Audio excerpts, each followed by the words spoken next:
For those who have not seen Marco's team in action, if you didn't see him win with this crew at LAIC, the plan is to set up Sun with Torkoal, have Jump Fluff with the Chlorophyll doubling its speed, Charizard with solar power choice specs doing massive damage in the Sun, and then whatever they can't handle, you use your other pivot Pokemon, your other bulky Pokemon like Incineroar and Porygon 2 to handle the rest. We've seen Gio lean on the Golden Go a lot in his sets. Up against Marco's team, that's pretty difficult. 3 fire types means 3 steel resist. Porygon and your 2, Terra Steel.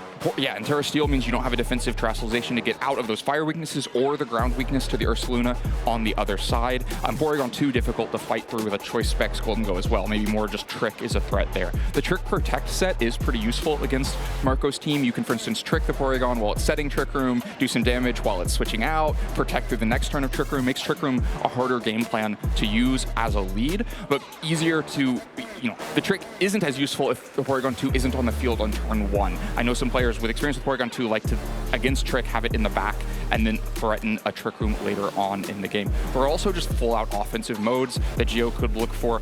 Garchomp could do a ton of damage. 3 fire types means 3 ground weaknesses for Earthquake to go after. Sneasler also has a few ripe targets with 3 close combat weaknesses on the other side and a Dire Claw weakness. And so these games may often see Gio out with the early presence and Marco needing to establish the position. We've seen Marco have a lot of success establishing a position that makes it look very difficult for the opponent to do much damage. And it might be hard for Marco to rely against a Sleep Powder against Gio's team, specifically as you have the Whimsicott who is immune, you have Golden Go with its ability who's immune, and Terra, Grass, Incineroar as well. But all those grass typings would be really bad into a Charizard and a Torkoal. So we'll see how this game plays out. Charizard Porygon 2 is the lead for Marco Silva. Giovanni Costa with Whimsicott and Dragonite, 2 of his favorite Pokemon of all time.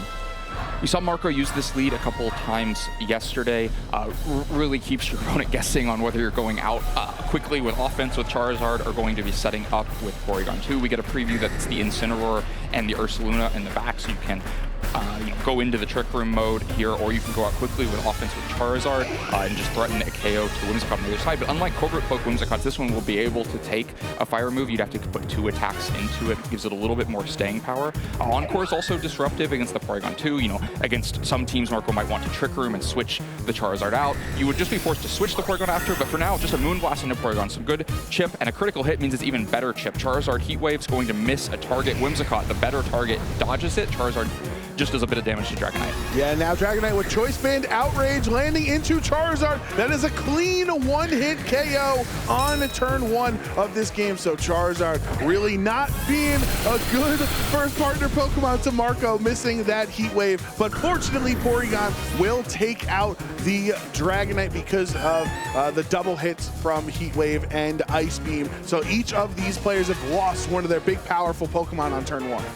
Fireworks of a start. Gio probably doesn't get exactly what he was hoping for there. The Moonblast was probably meant to be enough chip to have Outrage KO the Porygon. I'm not sure if it would have been enough damage. That's a lot to ask, but Choice Band Dragonite Outrage is a lot of damage. Charizard had been stuck on the field just using Heat Wave against Dragonite, and Dragonite had not taken an Ice Beam. That turn looks a lot better for Gio.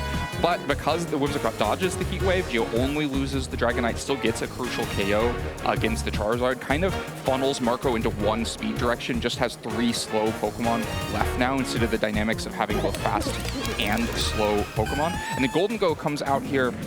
Again, chip onto Porygon 2 is valuable. You're more realistically threatening a KO into Porygon 2. Something like Moonblast and Terra Steel make it rain, but Incineroar is a problem. Can fake out Whimsicott, like we talked about. No Covert Cloak here. Can also put damage into the Golden Go and really isn't threatened by much the Golden Go can do. This Golden Go doesn't have a coverage move to go after Incineroar because it has the Trick and Protect. The only way Whimsicott could have gotten around a fake out would have been Terastallizing into a Ghost type, but that is not what Giovanni wants to do. Instead, will Terra Steel this Golden Go, doing even more damage with those Steel type attacks. A second Moonblast into Porygon, gets a special attack drop, but no critical hit this time around. So it's at pretty much 50% HP. But the Terra Steel boosted, Make It Rain into Porygon, gets the KO. So Marco is down to his last 2 Pokemon here in this game. Incineroar doesn't take too much damage, will respond with a Flare Blitz as well into Golden Go for the knockout. So Giovanni down his Terra. The fireworks continue. Both players getting really significant KOs. No fake out from Incineroar means that there is the damage of the double up to just bully down this Porygon 2. That's a difficult thing to do, but Gio has the offense to do it. But then no fake out means it's a Flare Blitz coming back into the Golden Go on the other side. Still, between the Make It Rain and the Flare Blitz recoil, the Incineroar got low enough health that even after the Citrus Berry, it's just over 50% health. But now both players down to 2 Pokemon. The pivoting is gone. The speed control is gone. We are all about the last damage trading. What Pokemon this is in the end for Gio is crucial.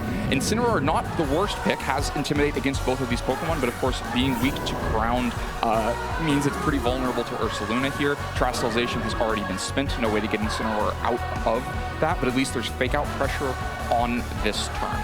Yeah, and it's a tough call for, or a tough spot for Marco, I should say, with his Ursaluna already being intimidated as the Incineroar comes out. There's no more switching, but Gio does not have the parting shot. It's instead U-turn and Assault Vest. So at least for Marco's benefit, Gio can't chain parting shot to continue to lower Ursaluna's attack. Right, just has to go out on the offense here. Probably won't get many chances to do it. Could fake out on this turn to slow Ursaluna down for a turn.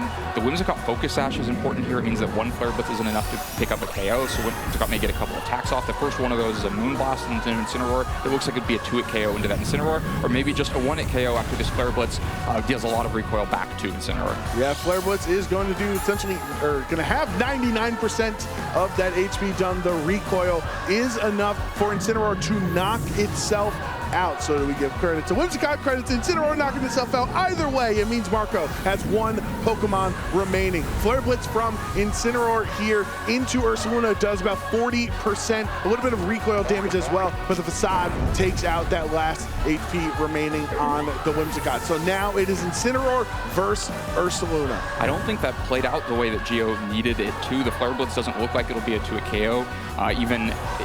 There's no way for Incineroar to protect itself and mount the burn damage either. I would expect the Headlong Rush is a KO back into this, but for now, Flare Blitz down to 34 HP. Ursaluna's going to get to attack. Yeah, he has the Headlong Rush into the Incineroar slot, and a very explosive game 1 lands Marco Silva 1 victory away from the finals here in Toronto.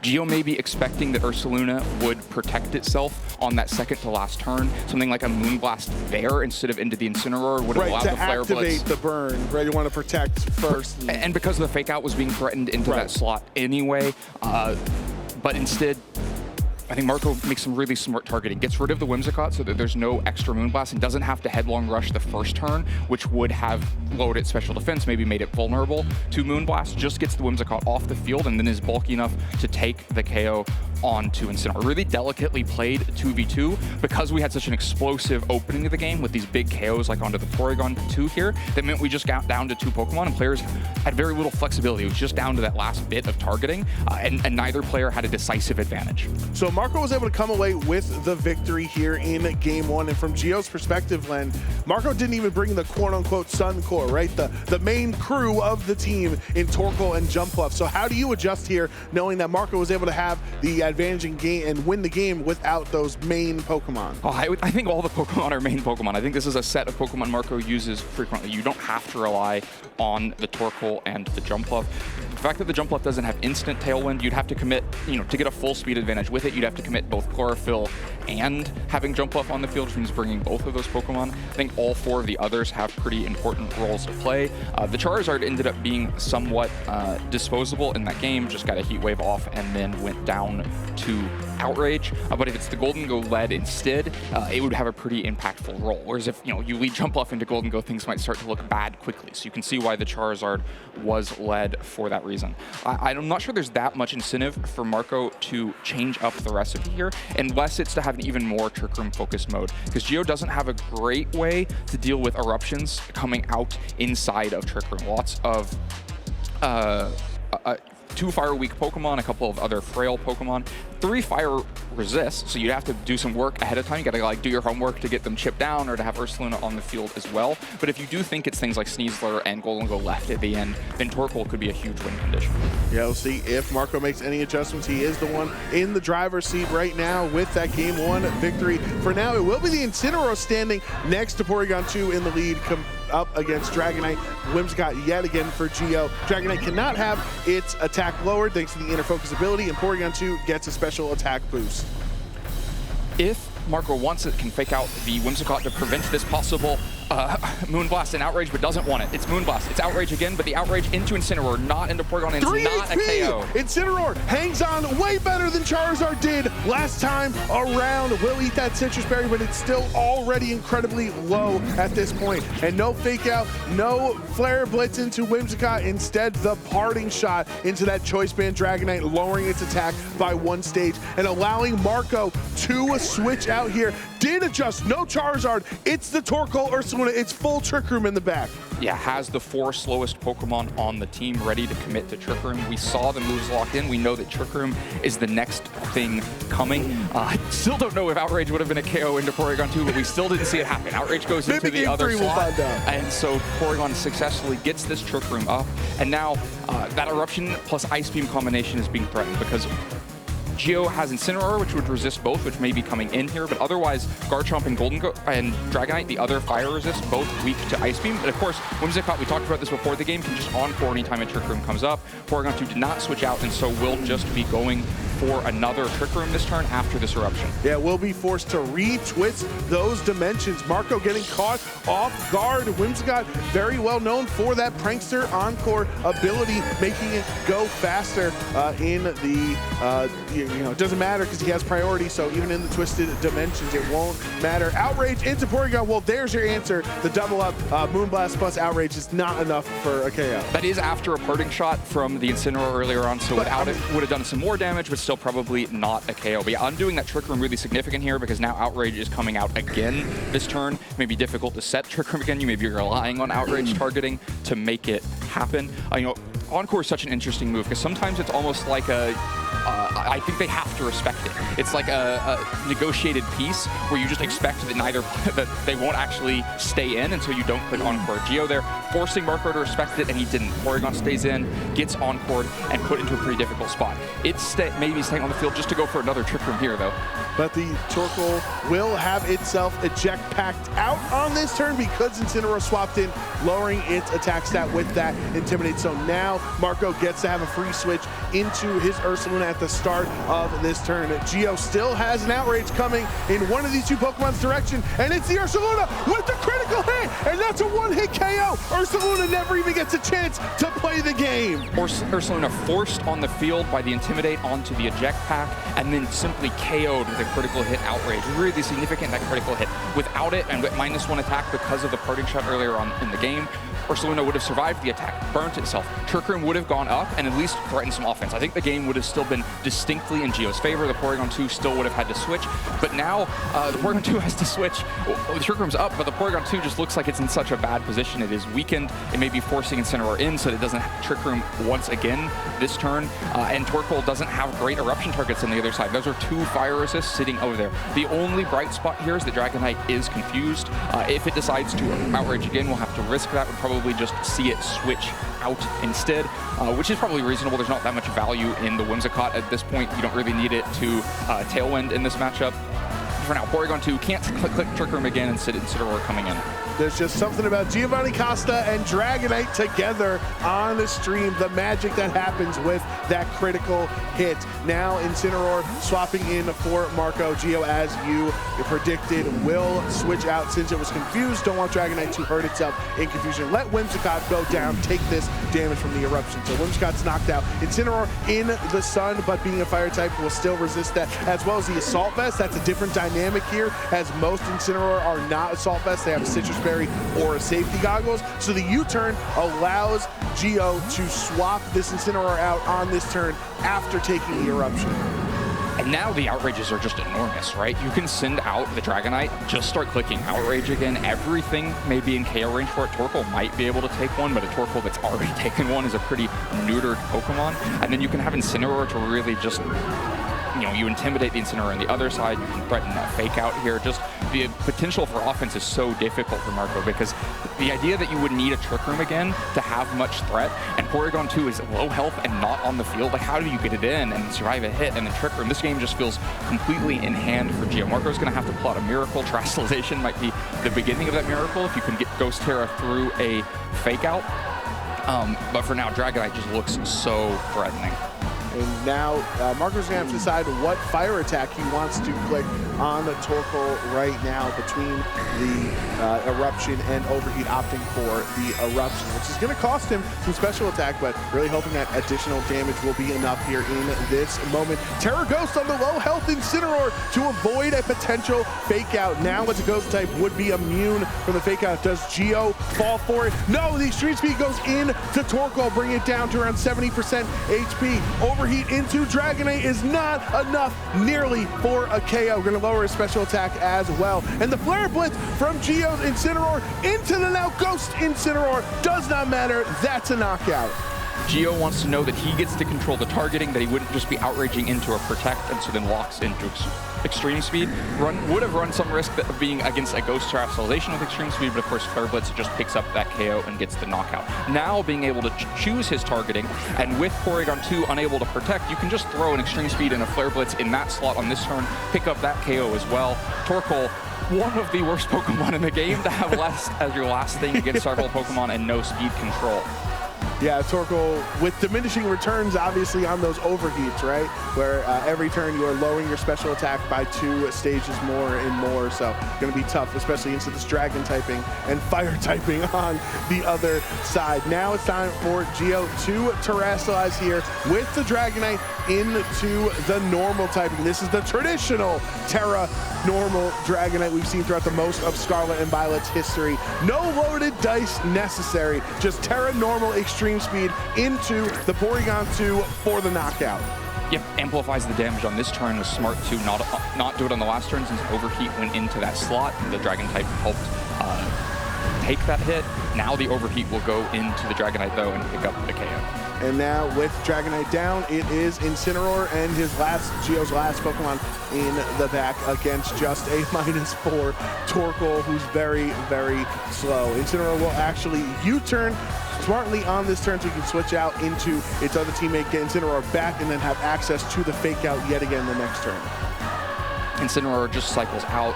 Torkoal could diffuse a fake out with Protect. Writing is probably on the wall, though. I don't think instead the Torkoal is going to deal with the Incineroar itself. But if there's one Pokemon that Torkoal would want to have to deal with last, it would be the Golden Goat, unable to protect itself because of the choice specs. The fake out and diffuse turn will help get through Trick Room. Marco knows that's the case, and so concedes this game and brings us into a Game 3.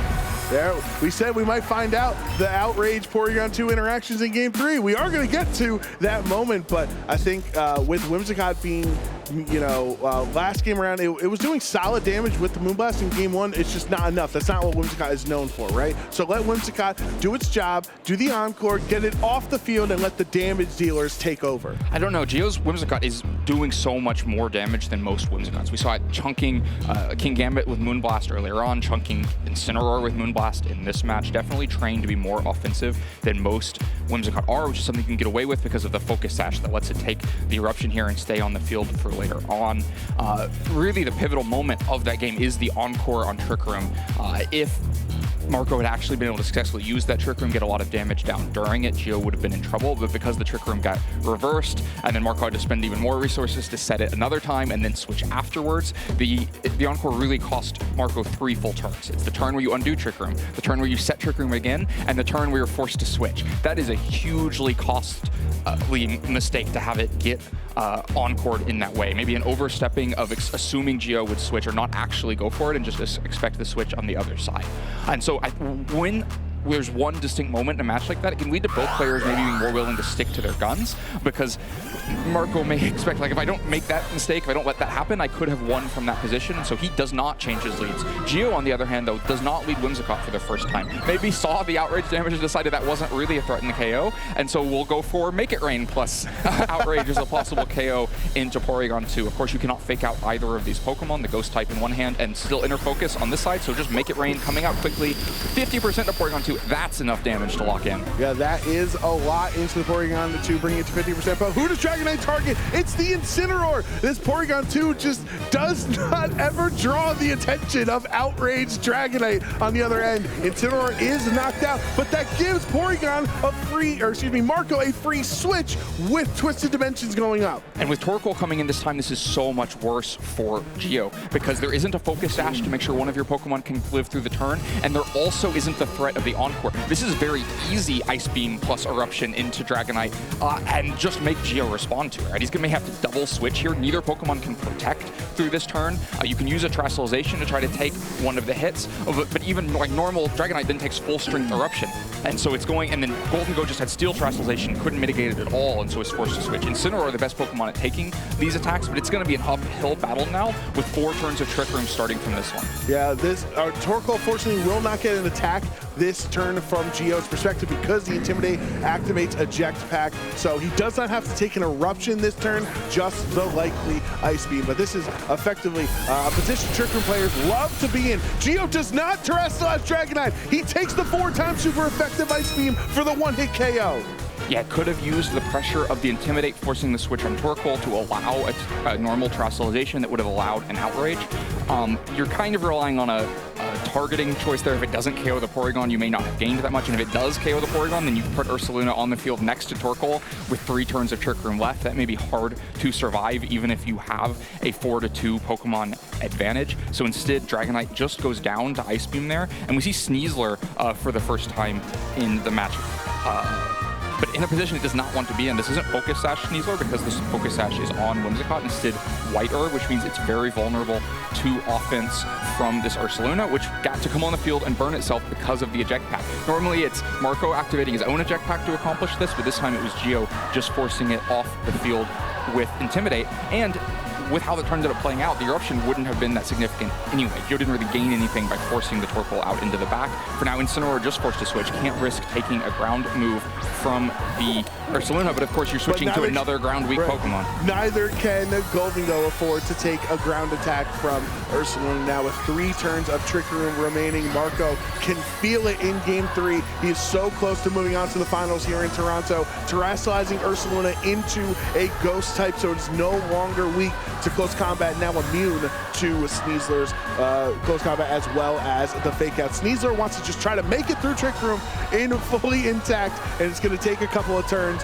of protects from the Sneasler. Ursaluna with the Facade into Golden Go as a normal type. This is no Blood Moon Ursaluna that can hit those Ghost types with normal attacks. This is regular that Golden Go makes himself immune to. Geo really gets away with one there, manages to get the